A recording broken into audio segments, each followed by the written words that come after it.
On March 21, 1853, in a parish courthouse along the Yazoo River in Mississippi, a transaction occurred that would deliberately be omitted from official records for over 140 years. A pregnant woman was sold at public auction for 18 cents, not $18, 18 cents. The price of a newspaper. Court documents show the sale was legal, witnessed by 9 men whose signatures still appear on the deed. Yet the woman's name was never recorded in any county registry before or after that day. Local historians discovered the receipt in 1901, sealed inside a false wall during courthouse renovations, and immediately reburied it. What they found written on the back made them choose silence over truth. Tonight, we reveal what was hidden and why the descendants of those 9 witnesses spent 4 generations ensuring this story died with them. Before we continue with what happened in that Mississippi courthouse, I need you to do something. Subscribe to this channel and turn on notifications, because stories like this, stories they deliberately buried, need to be told. And tell me, where are you watching from right now? Drop your state or city in the comments. Let's see how far these hidden histories reach. The transaction that occurred on that March morning was not born of chaos or confusion. It was calculated, deliberate, and entirely legal under the laws governing Mississippi in the years before Civil War tore the nation apart. Yazoo County in 1853 was a place where cotton ruled supreme, where massive plantations stretched for thousands of acres, and where human beings were measured not by their humanity, but by their market value. The county sat in the fertile Mississippi Delta, close enough to the river to prosper from trade, remote enough to keep its darkest secrets buried. The town of Benton served as the county seat, a collection of whitewashed buildings arranged around a courthouse square where business was conducted with the formality of religious ceremony. Every Saturday, the courthouse steps became an auction block. Land, livestock, furniture, and people changed hands with equal bureaucratic efficiency. The auctioneers knew their business, the buyers knew their prices, and everyone understood that what happened on those steps was sanctioned by law, blessed by custom, and enforced by men who believed they were maintaining civilization itself. In the spring of that year, 3 men held particular power in Yazoo County. Judge Nathaniel Winthrop presided over the district court with the authority of divine right. At 58 years old, he had spent 3 decades interpreting laws written to protect property above all else. His decisions shaped the county like a river carves its bed, slowly, inevitably, with a force that seemed natural and unchangeable. Below him in influence, but equal in ambition, was Harrison Blackwell, a plantation owner whose family had controlled over 5,000 acres of prime cotton land since Mississippi achieved statehood. Blackwell was 44, educated at the College of William and Mary, conversant in French and ruthless in all his dealings. His plantation, Riverside Manor, employed an overseer named Cyrus Vance, a man whose reputation for brutality kept the enslaved population terrified and compliant. The third man in this trinity of power was Edmund Caldwell, the county clerk and recorder of deeds. Caldwell was younger, 36, ambitious beyond his station in a society where family name meant everything and his meant nothing. He had arrived in Mississippi from Virginia with questionable credentials and an understanding that in the chaos of westward expansion, a man could reinvent himself if willing to do what others would not. These 3 men intersected on the morning of March 21st because of a woman whose existence had been carefully erased from every record they controlled. Her name was Sarah. She had been born on a tobacco plantation in Virginia approximately 24 years earlier. The word approximately matters because enslaved people were rarely afforded the dignity of recorded birth dates. She had been sold south at age 16, separated from her mother and 3 younger siblings in a Richmond auction house on a Thursday morning in late summer. The man who purchased her was Marcus Blackwell, Harrison's father, who died of yellow fever in 1848, leaving his entire estate, including 63 human beings, to his son. Sarah worked in the main house at Riverside Manor. At Perverseye, she was intelligent with numbers, could read despite laws prohibiting it, and possessed a quiet dignity that Harrison first noticed, then resented, then sought to destroy. In November of 1852, Sarah became pregnant. She never spoke the father's name aloud. She didn't need to. Everyone in the main house knew. The enslaved women who worked alongside her knew. Harrison's wife Elizabeth knew. And Harrison himself knew with a certainty that filled him with rage so intense he could barely look at Sarah without his hands trembling. Because the father was not Harrison. It was his younger brother, Thomas. Thomas Blackwell was everything Harrison was not. Where Harrison was severe and calculating, Thomas laughed easily and questioned everything. Where Harrison saw human beings as agricultural investments, Thomas saw the fundamental evil of the system he benefited from and lacked the courage to oppose it directly. He was 26 years old, unmarried, and living in the overseer's cottage at the edge of Riverside Manor's property, ostensibly managing the eastern fields but mostly reading forbidden abolitionist literature he smuggled from Natchez. His relationship with Sarah began as conversation. She brought meals to the cottage twice daily. He asked her questions about her life before Riverside Manor. She answered cautiously at first, then with increasing honesty as she realized he listened differently than other white men she had known. Over months, conversation became something else, something that crossed every boundary their world had constructed. When Sarah's pregnancy began to show in late January, Thomas did something unprecedented. He went to his brother and offered to purchase Sarah's freedom. The conversation occurred in Harrison's study on a Saturday evening. No written record exists of what was said, but what happened next was documented with meticulous precision. Harrison refused the offer. More than refused. He was insulted by it. In his view, Thomas had violated the sanctity of property rights, endangered the racial hierarchy upon which their entire society depended, and embarrassed the Blackwell name in a way that could destroy their standing if it became public knowledge. Thomas argued that he loved Sarah, that the child was his, that they should be allowed to go north to a free state and build a life beyond the reach of Mississippi law. Harrison's response was to immediately arrange for Sarah's sale. Not to a slave trader who might take her far away where Thomas could never find her. That would be too simple, too merciful. Harrison wanted his brother to watch, to witness, to understand the consequences of what Harrison called his betrayal. He arranged for Sarah to be included in a public auction scheduled for March 21st, a routine sale of property seized for unpaid debts, on the courthouse steps, in full public view, entirely legal. But Harrison added a condition that revealed the depth of his cruelty. He set Sarah's minimum bid at 18 cents. The amount was deliberate. In 1853, the average price for an enslaved woman of childbearing age in Mississippi was between $900 and $1,400. By setting the price at 18 cents, Harrison achieved several objectives simultaneously. He demonstrated that Sarah had no value to him. He humiliated Thomas by showing that the woman he claimed to love was worth less than a meal. And most cunningly, he ensured that no legitimate buyer would bid, because in the economy of slavery, price signaled quality. A woman offered for 18 cents must be damaged, diseased, unsuitable for work. No plantation owner would risk even minimal investment on such obvious refuse. Harrison knew exactly one person would bid. His plan was not to sell Sarah to a stranger. It was to sell her to someone who would ensure her suffering continued under circumstances Thomas could not prevent. He was selling her to Cyrus Vance, his overseer.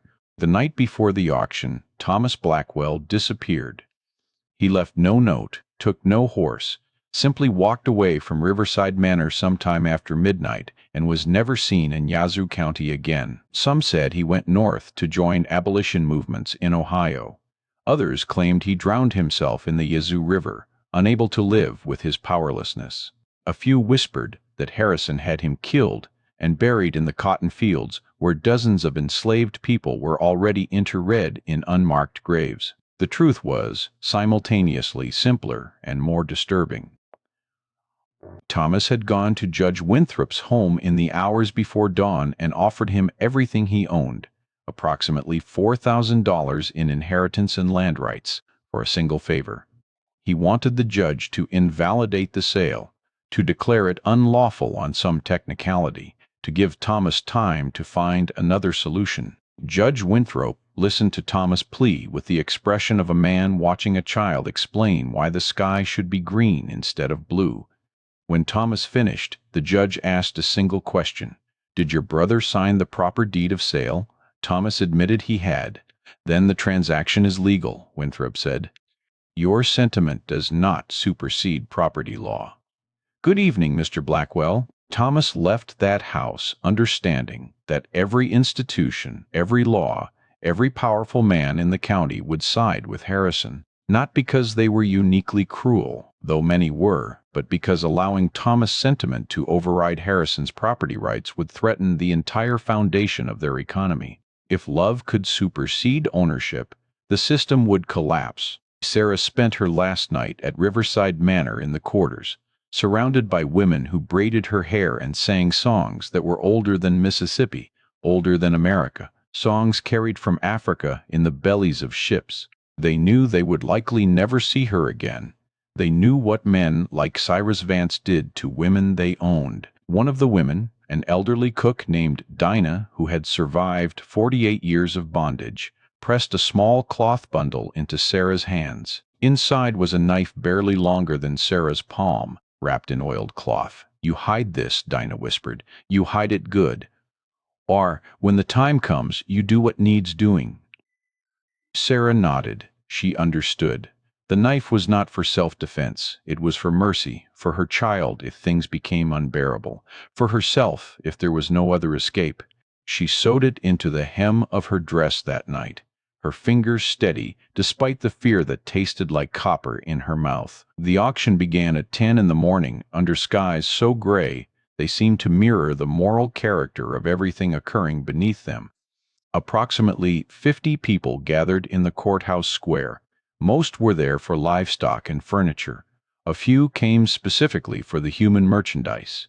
Edmund Caldwell stood on the courthouse steps with the deed of sale in his hands, reading from it in a voice designed to carry across the square. He described Sarah with the same inflection he used for describing a lame horse. Female, age approximately 24 years, house-trained, literate though such skill is of questionable value. Currently with child, minimum bid 18 cents. A murmur rippled through the crowd. 18 cents. Something was wrong with this one. Several men who had been prepared to bid immediately lost interest. Why risk investment on obviously defective property? Cyrus Vance stood near the front, his hat pulled low, his expression unreadable. He was waiting for the crowd to disperse, waiting for the moment when no one else would bid, when he could purchase Sarah for the pittance Harrison had arranged, when she would become his property to do with as he pleased. But something unexpected happened. A man near the back of the crowd raised his hand. 18 cents, he called out. Every head turned. The man was a stranger, tall and lean, wearing a traveler's coat dusty from the road. His face was weathered in the way that suggested years of outdoor labor, but his bearing was wrong for a field hand. He stood too straight, looked people in the eye too directly. Edmund Caldwell hesitated. "You are bidding 18 cents for this property?" "I am. Your name, sir?" "Jacob Porter." Caldwell glanced toward Cyrus Vance, who was staring at the stranger with genuine confusion. This was not part of the plan. Harrison had arranged for Vance to be the only bidder. Who was this man? "Do you have 18 cents, Mr. Porter?" Jacob Porter approached the steps, reached into his pocket, and placed 18 copper pennies on the podium where Caldwell stood. "I do." From his position near the courthouse door, Judge Winthrop watched this exchange with increasing interest. He had been present at the auction specifically to ensure Harrison's plan proceeded smoothly. But now an unknown variable had entered the equation. Caldwell looked desperately toward Cyrus Vance. The overseer's face had gone red. He understood what was happening. If he bid 19 cents, he would reveal his interest, make public what was supposed to be a quiet transaction. Harrison had specifically instructed him to wait until no one else bid, to make it seem like he was doing Riverside Manor a favor by taking worthless property off their hands. But if he didn't bid, Sarah would go to this stranger. The seconds stretched, the crowd waited. Finally, Cyrus Vance spoke. 19 cents. Jacob Porter did not hesitate. 25 cents. 50 cents, Vance snapped. $1. The crowd was riveted. This was not how these auctions typically proceeded. Something peculiar was happening. Two men bidding against each other for a woman being sold at refused prices. What did they know that everyone else did not? Cyrus Vance bid $2. Jacob Porter bid $5. At $10, Vance stopped. Not because he lacked funds, but because Harrison had given him specific instructions. Do not overpay. Do not draw attention. The whole point was to acquire Sarah quietly, to make it seem insignificant. But it was no longer insignificant. $10 once, Edmund Caldwell called out, his voice uncertain. $10 twice. He waited, looking toward Judge Winthrop for guidance. The judge gave a small nod. Sold to Mr. Jacob Porter for $10. Sarah, who had been standing to the side of the courthouse steps throughout this entire exchange, her hands bound in front of her, her pregnancy visible beneath the thin dress she wore, looked at the man who had just purchased her. Jacob Porter met her gaze, and though his expression did not change, Sarah saw something in his eyes that made her breath catch. Recognition. The deed of sale was signed within minutes. Jacob Porter paid the $10 in coins he counted out carefully onto Caldwell's desk. Judge Winthrop witnessed the transaction with his signature. By law, Sarah was now the legal property of a man she had never met until that morning. But the irregularity of the sale had attracted attention. As Porter led Sarah away from the courthouse, moving quickly toward a wagon waiting at the edge of the square, Harrison Blackwell emerged from inside the courthouse where he had been watching through a window.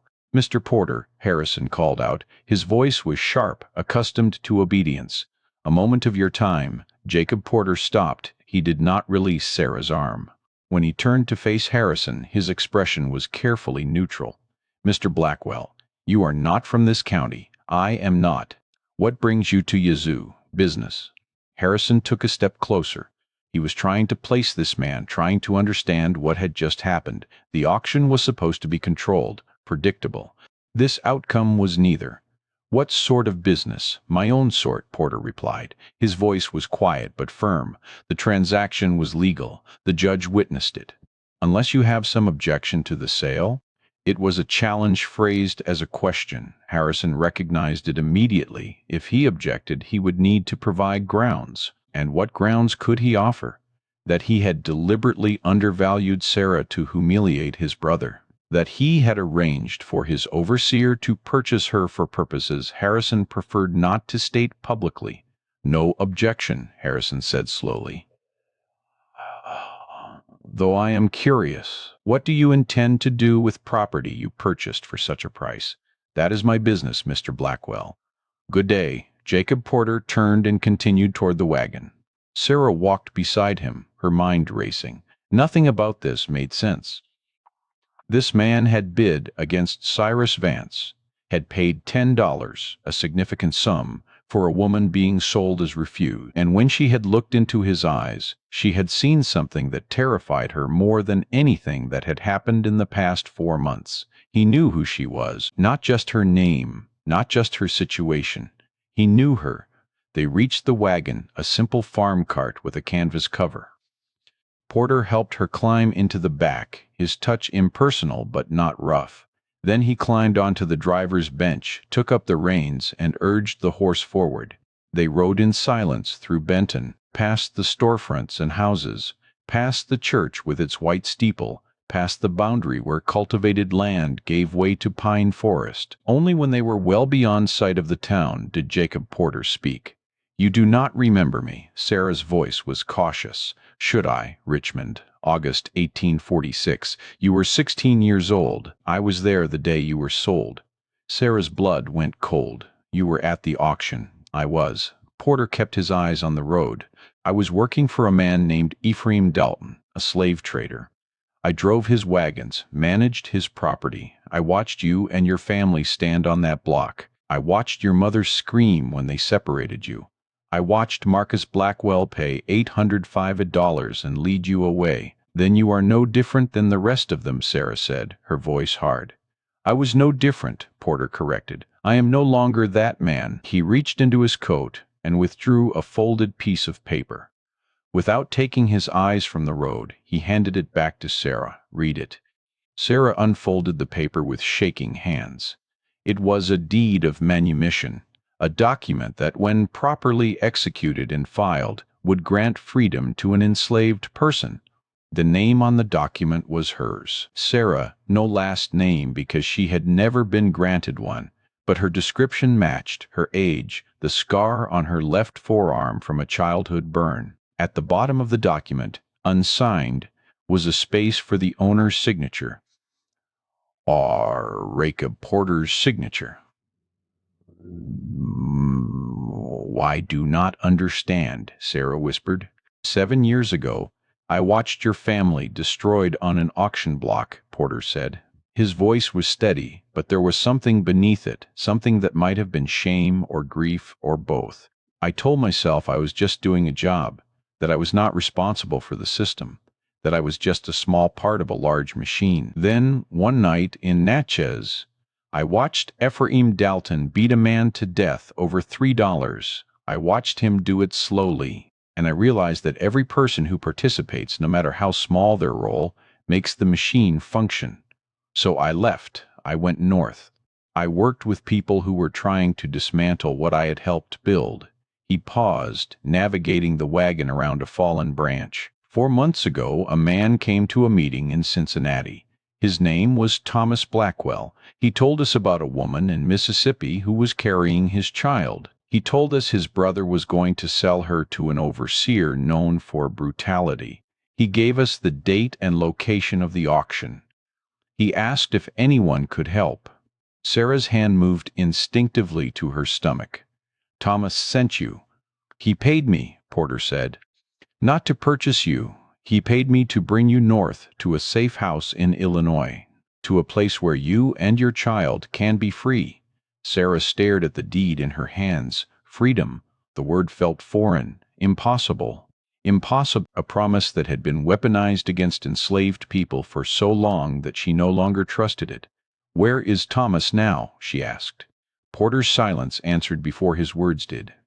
"He died 3 weeks ago. Fever," they said. "He was in Kentucky trying to arrange passage for others. The people I work with think it might not have been fever. They think someone from Mississippi tracked him down." Sarah closed her eyes. Thomas, reckless, idealistic Thomas, who had read her poetry and promised her things that could never be. Thomas, who had at least tried, which was more than most men in his position would ever do. Harrison had him killed, she said. It was not a question. "We cannot prove it, but yes, I believe that." The wagon continued north through the afternoon, following roads that grew increasingly rough and remote. Porter explained the route they would take. They would avoid main roads, travel mostly at night, rely on a network of safe houses operated by free black families and sympathetic whites. It would take weeks to reach Illinois, months before Sarah would be truly safe. But something was wrong. Sarah could not articulate it precisely, but years of survival had taught her to trust her instincts. And her instincts told her that Jacob Porter was lying, not about everything. His story about Richmond might be true, his shame might be genuine, but something about this rescue felt staged, performed, as if he was following a script written by someone else. She thought about the auction, about how perfectly timed Porter's arrival had been, about how he had known exactly when and where to bid. about how easily he had outmaneuvered Cyrus Vance. Too easy. Harrison Blackwell did not make mistakes. He planned everything with the precision of a general deploying troops. If he had wanted Sarah to go to Vance, she would have gone to Vance, unless Harrison had wanted something else to happen. The realization settled over Sarah like ice water. This was not a rescue. This was a hunt. They camped that night in a clearing several miles from the nearest settlement, deep enough in the forest that firelight would not be visible from the road. Porter built a small fire and offered Sarah dried meat and cornbread. She ate mechanically, her mind working through possibilities. If Harrison wanted her dead, he could have had her killed at Riverside Manor. Simple, quiet. Enslaved women disappeared regularly. No one questioned it. But Harrison did not want her dead. He wanted Thomas destroyed completely. And Thomas was already gone, already beyond Harrison's reach, so Harrison needed something else. He needed proof that Thomas' betrayal had consequences. He needed the child Sarah carried to suffer, and more than that, he needed it to be Thomas' fault. The escape was designed to fail. Porter was not rescuing Sarah. He was delivering her to something worse than Cyrus Vance. Somewhere along this route, they would be intercepted. Slave catchers, probably. Men who would claim Sarah was a runaway. The deed of sale would be declared fraudulent. Sarah would be returned to Harrison under circumstances that would make her fate seem like justice rather than cruelty. And because Thomas had arranged this escape, because he had paid for it, because he had involved abolitionists in a conspiracy to steal property, Harrison would be able to say that his brother had brought about Sarah's suffering. That Thomas' sentiment had made things worse, not better. It was perfect revenge. The only question was when the trap would spring. Sarah waited until Porter had settled on the opposite side of the fire, his back against a tree, his hat pulled low. She waited until his breathing deepened. Then she carefully reached into the hem of her dress and retrieved the knife Dinah had given her. The blade was small but sharp. She tested the edge against her thumb, felt it bite. She could kill him right now while he slept. It would be easy. But then what? She was pregnant, alone, somewhere in Mississippi forest with no money, no map, no allies. Even if she made it to a road, she would be captured within days. A pregnant black woman traveling alone would be stopped, questioned, returned to whoever claimed ownership. The knife was not the answer. But maybe honesty was. "I know this is not real," Sarah said quietly. Porter did not move. For several seconds, she thought he might actually be asleep. Then he pushed his hat back and looked at her across the fire. "Explain." "Harrison planned this. He wanted me to try to escape. He wanted it to fail. You are part of that plan." Porter's expression did not change. "Why would I agree to such a plan? Money or safety? Maybe Harrison threatened to expose you for helping runaways. Maybe he offered to pay you more than Thomas did. I do not know why, but I know this is not what you told me it was." The fire crackled between them. RPB. Somewhere in the darkness, an owl called. Finally, Jacob Porter spoke. "You are smarter than Thomas gave you credit for." Sarah's grip tightened on the knife. "So I am right, partially." Porter sat forward, his elbows on his knees. "Yes, Harrison knows about this escape. Yes, he planned for it to fail. But you are wrong about why I am helping him." "Then why?" "Because if I did not, someone else would. And that someone else would deliver you directly to slave catchers who would hurt you in ways I will not describe. Harrison gave me a choice. People work hastes, lead you north, and let his men intercept us in a way that leaves you physically unharmed, or refuse and watch him give the job to men who would make you wish you had never been born." Sarah laughed bitterly. "So you chose the merciful betrayal. I chose to give you a chance." "What chance? You just said we will be intercepted." "We will be, tomorrow afternoon, approximately 18 miles north of here. 4 men will be waiting on the road. They will have papers declaring you a fugitive. They will have authorization from Judge Winthrop to return you to Riverside Manor. And legally, they will be completely within their rights." "Then I have no chance." "You have exactly one chance," Porter said. He reached into his saddlebag and withdrew a leather pouch. He tossed it across the fire to Sarah. There is $100 in that pouch. There is also a letter of introduction to a family in Vicksburg, free people of color who can help you disappear. Not north. North is where Harrison expects you to run. For Campbell reason, but south to New Orleans, then by ship to Haiti. It is a longer route, more dangerous, but it is possible.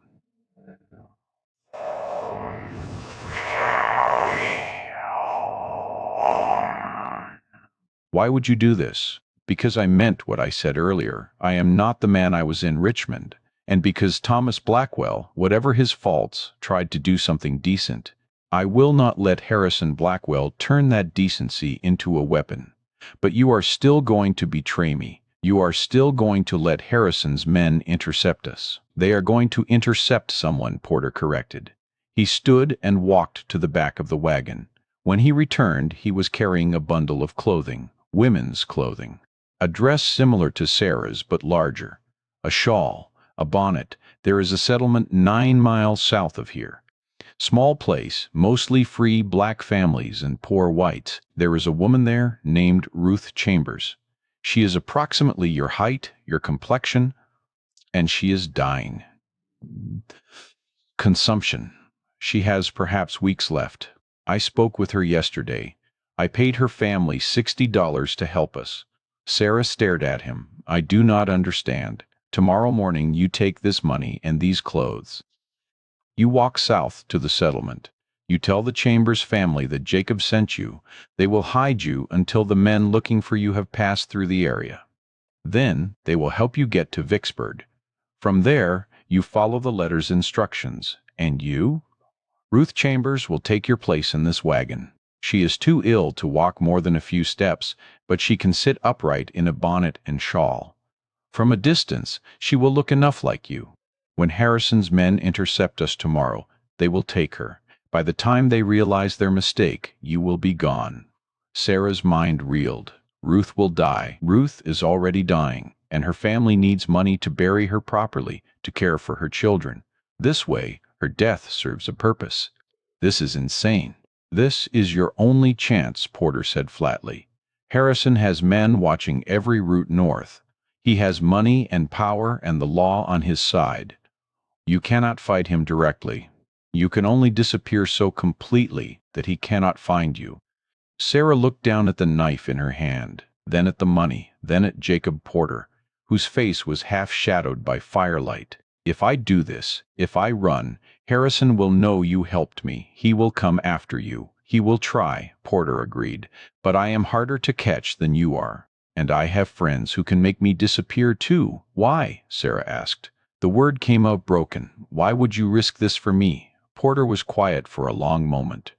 When he spoke, his voice was softer than it had been all day. In Richmond, when they separated you from your mother, you did not scream. You did not fight. You stood on that block, and you looked at the men bidding on you with an expression that said you knew exactly who they were and what they were capable of. You were 16 years old, and you had more dignity than any of them would ever possess. I have seen that expression in my dreams for 7 years. It is time I did something to earn the right to forget it. Sarah felt tears burn behind her eyes, but refused to let them fall. Crying was a luxury enslaved women could not afford. Tears were interpreted as weakness, as submission, as evidence that they had accepted their condition. She had learned early to keep her grief internal, to let it calcify into something harder. Sarah left before dawn, carrying the leather pouch and wearing the bundle of clothes over her arm.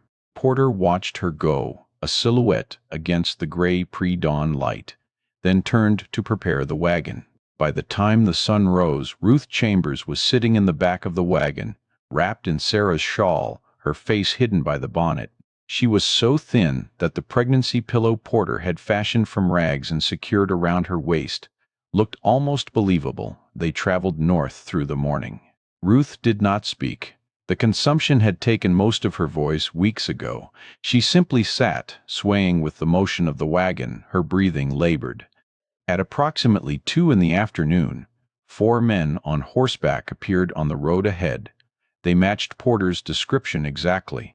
Hard men, armed with rifles and the confidence of people who knew the law would never question their actions. The leader, a man named Dixon, approached the wagon with papers in his hand. Jacob Porter? Yes, we have a warrant for the return of fugitive property. A Negro woman named Sarah absconded from Riverside Manor. We have reason to believe she is in your possession.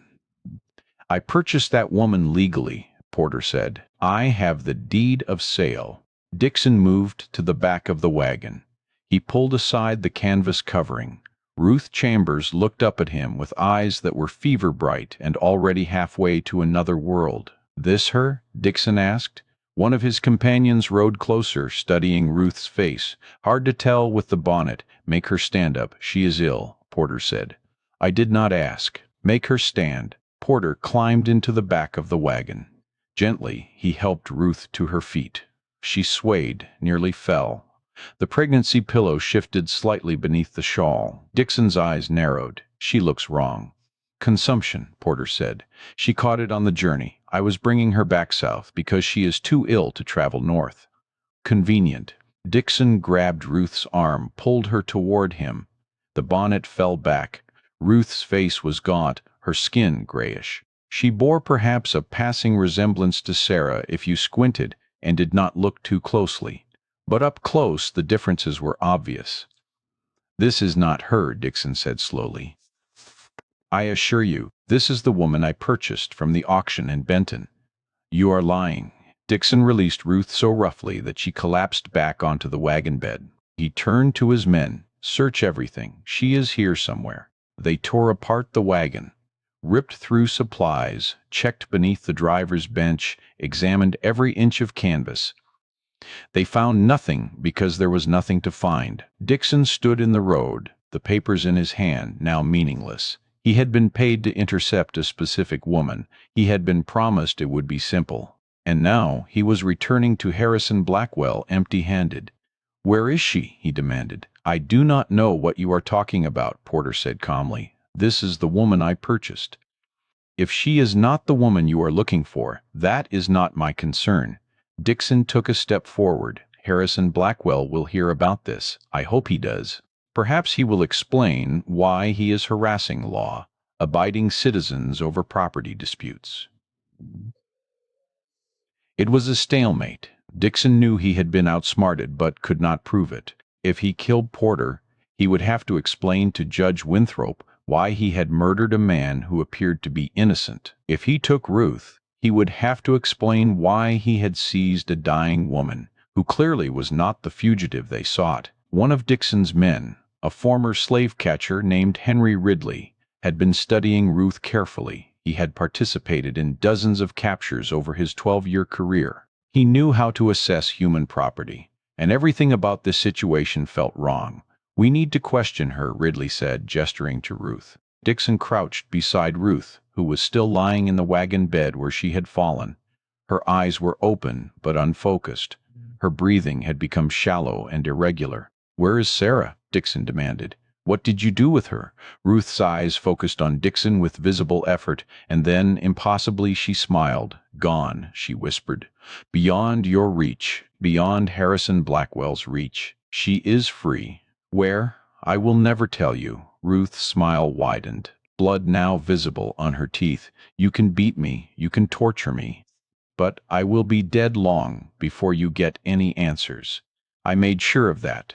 Dixon understood then. This woman had poisoned herself, had deliberately taken something that would kill her during this exact confrontation, had turned her own death into a weapon against Harrison's plan. You stupid woman, Dixon said, though his voice had lost its certainty. You think this helps anyone? Harrison will find her eventually. He always does. Maybe, Ruth agreed. Blood was now flowing freely from her mouth, mixing with the foam that had begun to gather at the corners of her lips. Or maybe she will disappear into a world where men like you and Harrison Blackwell have no power. Maybe she will live to be old. Maybe her child will grow up free. Maybe your entire system will collapse and be remembered only as a nightmare. our descendants will struggle to believe was real. Her breathing stuttered, stopped, started again with a wet, rattling sound. I die knowing I helped destroy something Harrison spent months building. What will you die knowing, Mr. Dixon? That you hunted human beings for money? That you served a system designed to crush souls? That you chose cruelty when you could have chosen mercy?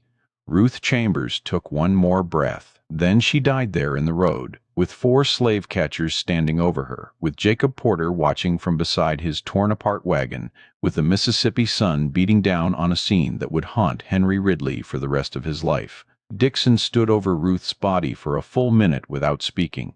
Then he turned to his men.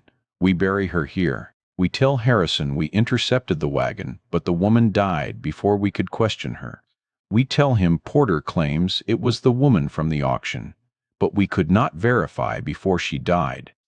We tell him the trail is cold. Harrison will know we failed," one of the men said. "Harrison will know exactly what happened," Dixon corrected. "He will know he was outmaneuvered, but he will not be able to prove it. And without proof, there is nothing he can do." They buried Ruth Chambers in a shallow grave beside the road. No marker, no ceremony. Just another black body returning to Mississippi soil, one of thousands who would never be mourned publicly or remembered officially. Jacob Porter watched the burial without expression. When it was finished, when the men had mounted their horses and ridden away, he stood alone beside the disturbed earth. He did not pray.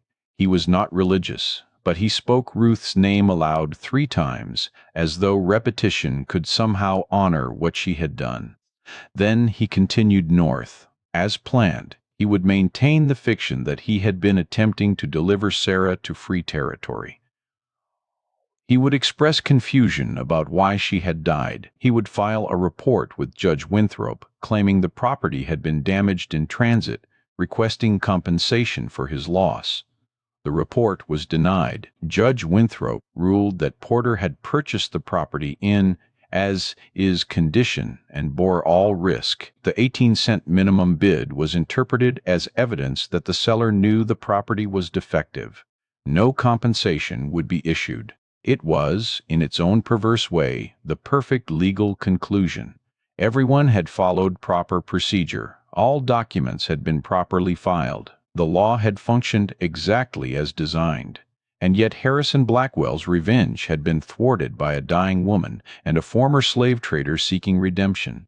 Sarah reached Vicksburg 3 weeks later, traveling at night and avoiding main roads. The family there, the Johnsons, helped her secure passage on a merchant ship bound for Port-au-Prince. She arrived in Haiti in May 1853, 5 months pregnant, and carrying nothing but the clothes on her back and $112 remaining from the pouch Jacob Porter had given her. She gave birth to a daughter in July. She named her Ruth. Sarah never spoke publicly about what happened in Mississippi. She built a quiet life in Haiti, working as a seamstress and raising her daughter in freedom. When Ruth asked about her father, Sarah told her the truth, that he had been a man who tried to do right even when it was dangerous, that he had died trying to help others escape slavery, that his sacrifice had meant something. Harrison Blackwell spent the next 8 months searching for Sarah. He hired professional slave catchers. He placed advertisements in newspapers across 3 states. He offered rewards that increased from $800 to $3,000. He never found her. Judge Winthrop died in 1862, just before Mississippi seceded from the Union. He took whatever knowledge he had of the true circumstances to his grave. Harrison Blackwell survived the Civil War but lost everything in its aftermath. Riverside Manor was burned by Union troops in 1864. Harrison himself died in 1873 in a boarding house in Natchez, bankrupt and alone. His wife Elizabeth had left him years earlier. His brother's name was never mentioned in his presence again. Cyrus Vance, the overseer, was found dead in 1855 in a ditch outside Benton. The official cause was listed as accidental drowning, though he was found face down in less than 8 inches of water. No charges were ever filed. Edmund Caldwell continued as county clerk until 1864, when he fled Mississippi ahead of Union forces. He was never heard from again. The receipt discovered during the 1901 courthouse renovations contained more than just the record of Sarah's sale. On the back, written in Thomas Blackwell's hand, was a message: "To whoever finds this, my name is Thomas Blackwell. I tried to save a woman I loved from my brother's cruelty. I failed her, as I have failed in most things of importance. If you are reading this, know that the greatest evil is not the evil done by wicked men, but the evil permitted by good men who lack the courage to act. I lacked that courage when it mattered. I pray you will not." The historians who found this message understood its implications immediately. They buried it again, sealed it back into the wall, where it would remain hidden for another 100 years. The receipt was rediscovered in 1998 during another renovation. This time, it was preserved. It now sits in the Mississippi Department of Archives and History, but Sarah's fate remains known. She lived in Haiti until 1889, working as a seamstress and raising her daughter Ruth, who grew up to become a teacher. Ruth married a carpenter named Jean-Baptiste Laurent and had 4 children of her own. When Sarah died in 1889 at the age of 60, she was surrounded by her daughter, grandchildren, and a community that had welcomed her decades earlier. She was buried in a cemetery overlooking Port-au-Prince, under a headstone that read simply, "Sarah, born in bondage, died in freedom." Her descendants still live in Haiti today.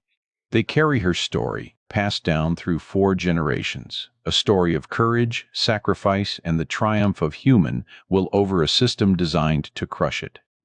The 18-cent transaction stands as a monument to both the depths of human cruelty and the heights of human resistance. It was legal, witnessed, recorded in official documents, and yet it feels profoundly wrong in a way that transcends the already considerable wrong of slavery itself.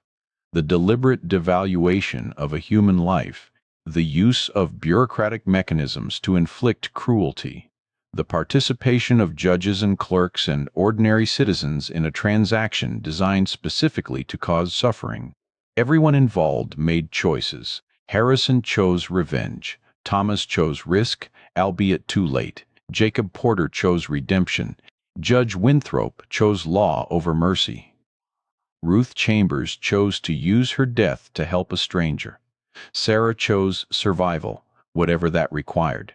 And the 9 men who signed the deed of sale as witnesses chose to participate in something they must have known was deeply wrong. Their signatures remain on that document, preserved in archives, testimony to their complicity. Their descendants spent generations trying to bury this story, trying to ensure no one would ask uncomfortable questions about what their ancestors had done, what they had witnessed, what they had permitted. But stories like this have a way of surfacing, of demanding to be told. This mystery shows us that the cruelest weapon ever devised was not the whip or the chain, but the law itself.